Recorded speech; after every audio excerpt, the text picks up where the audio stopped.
everybody. This is Dave Clefman with the Pastor's Vine and the Re-Inspire Network.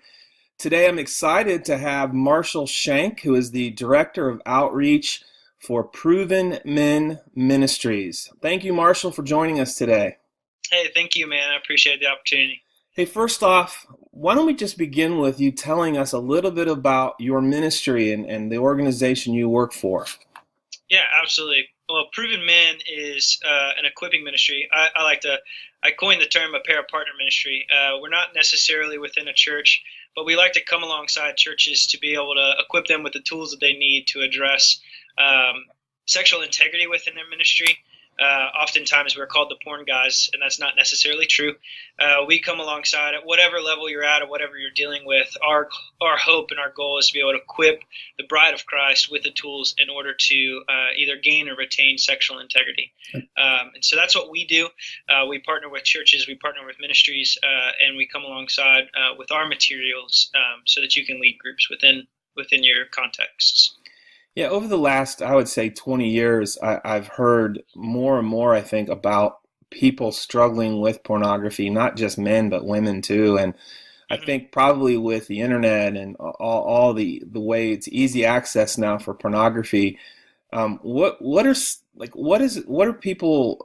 some numbers and statistics that really shape the church in terms of, are people viewing porn? What are some statistics that tell us that? Right. Yeah. So our ministry did a Barna Group study in 2014. So they're a little outdated. We're looking to do another one soon because people absolutely love them. But we did it with inside the Christian evangelical world. So if you identify as an evangelical Christian, you were studied. And most people say this is conservative, but our study said 97% of Christian men have looked at porn, which I think is the most staggering number. Sometimes we hear statistics and it's just kind of numb in our mind. And I don't know how many, Christian men in the world or what 97 looks like, but you can imagine how hefty that is. And another staggering number, 37% of those Christian men look at porn several times a week. So you're dealing with men who claim that they're living within the power of the resurrection, that can't get past this sin, and so insofar as they struggle with it on a weekly basis, which I think is absolutely phenomenal, and I think it's a sin that nobody talks about. It's a shamed sin that nobody speaks on, and so it never gets addressed. And now we have these statistics out that are horrifying. 55% of married men view porn at least once a month. Jesus said that if you even look on a woman lustfully, you've committed adultery in your heart.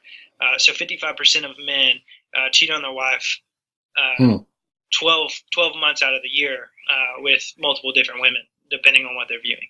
And that's what we're here for. That's what these statistics are staggering. We want to address that within the bride of Christ, inside the walls of the church, so that they have the accountability they need to be able to find freedom. So. Yeah, and the ministry I work with, the Re-Inspire Network, I deal a lot with pastors, and so I want to, first of all, provide resources for pastors to help the people in their church, but even just as much, I want to help pastors. I mean, I don't know the latest statistics, but I know that there are pastors who even struggle with this, and I think it's kind of like the slow fade, that song. I mean, I think it starts slow and it's more of curiosity. And a lot of pastors, it grows into something that's much worse.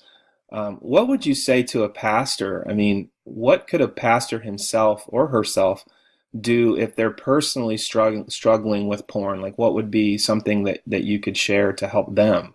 Yeah, absolutely. Yeah. So we work alongside different organizations that shepherd pastors in this area, and they've brought us in to be able to discuss what it looks like to do this. The reality of a pastor is different than a reality of a congregation member. And that breaks my heart personally. That's something I've become passionate about. If a pastor in Florida had an affair with one of his congregation members, and the New York Times wrote about it, Chicago wrote about it, that's in Florida, right?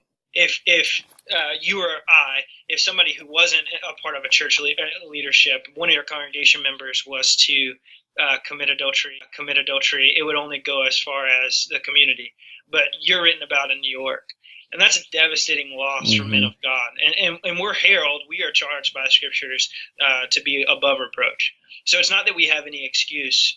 We can't complain about the fact that this has happened. That's what we are charged with. That's what God has ordained us. But the issue is men and pastors' women have turned to, they've concealed their sin. Hmm. And we're also promised in Scripture that your sin will find you out. And it's a matter of time. And what happens when we conceal that sin? You're right. It's a slow fade. It gets worse and it gets worse and it fleshes itself out.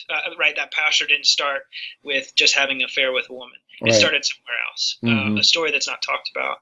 And so, what we recommend here at Proven Men, we don't believe that you can find healing apart from the power of Jesus Christ and apart from networking with other proven men, i.e., accountability. So, I understand you're not necessarily allotted to be able to stand in front of your congregation and say, this is my big sin, because you're going to lose your job, 9 times out of 10. But there is men in your life who care about you and love you past you're supposed to be perfect, that are Yeah. willing to walk you through this stuff. So we recommend that highly, and we recommend our study, obviously, to be able to do that as well. No, this ministry is it confidential in the sense of if you're a pastor even and there is a proven men group meeting at another location, I mean, is there do any man or woman, do they feel safe in these groups or this ministry?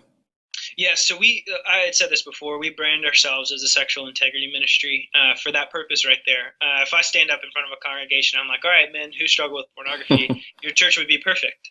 But if I say, hey, who wants to be sexually integrous? Yeah, Hands, like, I mean, you can get wives on board with that. Like, yeah, if I say we're the porn guys, wives are not going to allow their husbands to go. Pastors' wives are not going to allow their husbands to go. But man, if we're heralding sexual integrity, if this is something that like our church is going to take up, well, now every single man, young and old, is going to want to be there because that's something honorable. That's something to back behind. Another thing too is we do one-on-one groups. So I had said before that we usually do a small group, 6 to 8, so you're able to be honest. A pastor's not the first week. It's tell your story. What are you struggling with? How are you struggling? A pastor's not necessarily going to be able to have the freedom to be able to stand in front of a group and do that. So we have created materials to be able to help with one-on-one walking through our study. Our study is a 12-week study, every day for 12 weeks. And then once a week, you meet with, in this case, a network partner, a mentor. You can Skype a mentor in Oregon oh that's great. happening right now. And so, yeah, we really want to be able to mobilize that and be able to equip these men to be able to find that security. And I think every man who's in the ministry can probably pinpoint at least one guy who'd be willing to do that.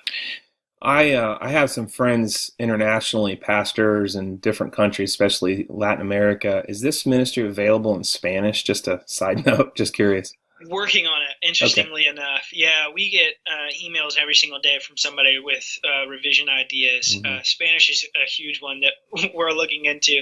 The front cost of that is, crazy. So being able to find and being able to support that with, right mind and being able to be, frugal with our cash to be able to, project ourselves in the future. That's the idea right now. But we do have somebody who's willing to write it in Portuguese and Spanish, Oh, which is great. interesting. Yeah, Be just great. recently. Yeah, like I was in Brazil, and that would have been something. Portuguese would have been helpful there. Yeah. Okay, so say I'm a pastor and I want to start a group in my church. What steps do I need to take to do that? First, email me. So there's a lot to show you as a pastor of how we can equip you. We've got a church portal that you only get private access that I would love to Skype and walk you through. So you can email me at marshall@provenmen.org to get the conversation started. Another really easy way to try to step into our ministry, see if it's for you, see the outlook of things. Go to our website at provenmen.org and check it out. Check us out. And email me. And I would love to start the conversation with anybody who would be interested, whether it's personal, you're a pastor who struggles, and be mindful. I've been doing this for a while now, and this is something that's not new to me. This is why I'm doing this. You're not alone in your struggle. You just can't remain hiding anymore. So be mindful of that. But yeah, anything that you want to learn about us, I'm happy to walk you through it. I'm happy to show you the ins and outs. But you can find most stuff on our website.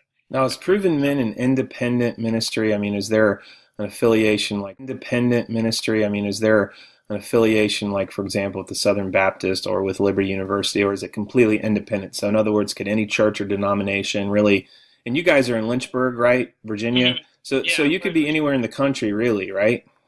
we're everywhere in the country. Yeah, from California and Maine, we've got churches from Reformed theology to Arminius theology Okay. to seminaries from the Catholic Church.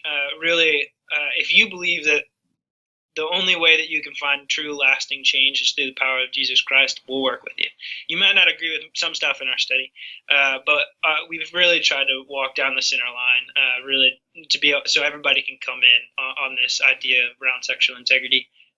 So we've done revisions for some folks when it comes to theology if they want to teach from it, but yeah, most of the time you can find you can find healing in it if you believe in the power of Jesus. So, That's awesome. which is interesting. Yeah, it's Yeah. interesting. Well, Marshall, I appreciate your time today. I think the last thing I would ask you is if someone's watching this right now Mhm. and they need some hope because maybe they're a Christian, they're a believer, and every other aspect of their life they feel like they're doing pretty good with that, but they are struggling. They just have a real difficult time with pornography and that whole life. What would be some things you would encourage them with today? What would you say?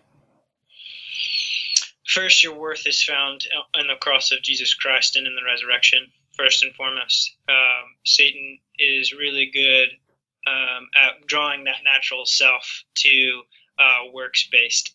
Christ calls you to be yourself and to be vulnerable in that. You can't do it on your own. You've never been able to do it on your own. You're no match for the powers of hell. Jesus Christ has already done it. So if you're struggling today, you watched porn last night, your wife doesn't know about it, you're leading a ministry or whatever that looks like, you're a teenager, um, you need to know that your worth is found on the cross of Jesus Christ and in the resurrection. What a great, right after Easter to remember that. And so really rest in that. Any second of the day that you start to think that you have the power to be able to change your circumstances apart from Jesus Christ, you need to come back to the gospel, man. Come back Hmm. to the gospel. One thing that I always teach too, secondly, that it's kind of hard to take an hour long sermon and drop it down Right. into a sentence, but the ultimate essence of evil, I believe, is choosing anything above God. Faith is truly believing that Jesus Christ is supremely valuable and having Him supremely treasured in your life. Um, John Piper says, "Don't reduce faith to affirmations of sentences that Satan himself believes are true." Hmm. That's a powerful That's good. statement. Jesus is the Son of God, and saying that is not faith. Believing that He's better than everything else is faith. Evil is choosing anything other than Him. And so just keep that in mind and herald Christ as supremely valuable and supremely treasured in your life. And you only do that by seeking a personal relationship with Him. That's it. You can't do that on your own. That's And good. you don't have the capability. And secondly, get help. Get off. Quit being shame stapled to the pews, as our executive director coined the term. Quit. Yeah. Like, there's power in the name of Jesus Christ, and there's power in the community. James tells us, confess to one another your sins and pray for one another that you may be healed. Yes. You have to confess to one It's another good. to be. You have to pray with one another to be healed. You can't do it on your own. And let us help. At Proven Men, that's what I'm here for. That's what I do. That's what I personally feel called to. So, yeah, reach out to us. Let us help. I think, as you said, getting through the Easter season, I was thinking about what Christ did on the cross and all the things that He suffered and He went through. And then we look at that glorious culminating ending where we see Him rise from the grave and we see this empty tomb. And, one of the things I think about is that the tomb really isn't empty. It's full of hope. And what Yeah. Jesus did, at the cross gives us hope. And I think people need to hear that there is hope no matter what you're going through, no matter what challenge you're faced with. There's definitely hope, especially in an area of sexual integrity. There's definitely hope with a ministry like what you guys provide. I love what you're doing, and I think it's something that people can really grab onto and have hope. For sure, yeah. And I mean, what kills me is that people still live their life as if they're the only one out there that struggles with this. That drives me insane. as a guy who's been doing this for a while now, it just drives me nuts. Like, if you're a pastor and you're afraid to reach out to us because you're afraid of what, like, trust me, I've been doing this long enough to know, like, anything that you could tell me that you struggle with, I've heard. Yeah. I've heard, and I've had to pray about, and I've had to pray about in this office of just crying with men. Like, I've heard it. Like, it starts with confessing with one another. And I'm a random guy in Lynchburg, Virginia, that you can Skype just like this and be able to pour your heart out. And I am here to give you the help that you need. Proven Men is here to get you the help that you need within confidentiality to save your heart and your soul, man. Like, let's get you healed. So, well, Marshall, could you again give the website, maybe some contact information for you, and let people know how they can get in contact with you? Yeah, so www.provenmen.org. All of my contact information is there.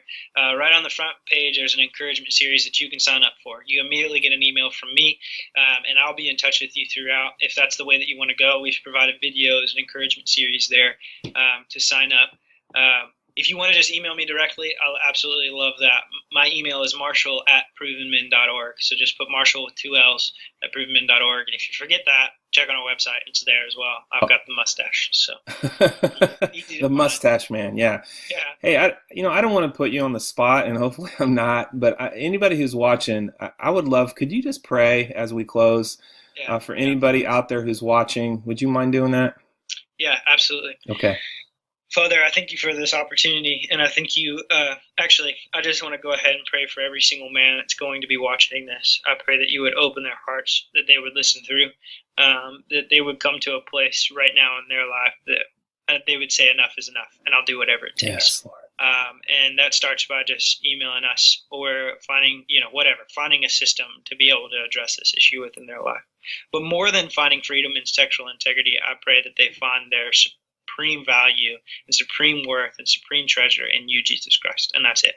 That's it right there. That they would fully, they can go through a 12-week study, but if they don't understand the gospel more, it was a waste of their time. And so, Father, I pray that right now that you would start softening and preparing their heart for the gospel of Jesus Christ, that they would get it. Finally, they would get it.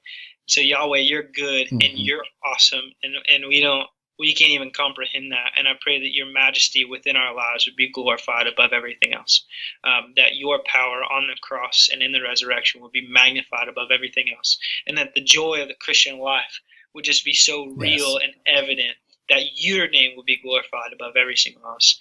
And that's our hope, and that's our prayer. That's why we do what we do. And you're great. We love you. In your name we pray. Amen. Amen. Well, thanks, Marshall. I just want to take a moment to thank you again. Appreciate your time for talking to us today, and hopefully I can get to the point where I can grow a mustache like that. Probably not. It's got to persist. It's long suffering. It's fruits of the Spirit, right? All right. Well, thanks again for your time, and best wishes to Proven Men. Thank you very much. I appreciate it, man. Okay. Bye-bye.